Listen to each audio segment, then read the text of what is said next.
In the past, I've put my GoPro camera on some of my bigger, slower vintage models and had some fantastic results.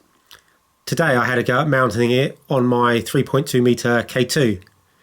I was really surprised how much it slowed the model down in flight, as you really don't notice any difference when flying with the camera mounted on something like the Leprechaun. I also forgot to turn on the image stabiliser, but the footage still seemed to come out alright.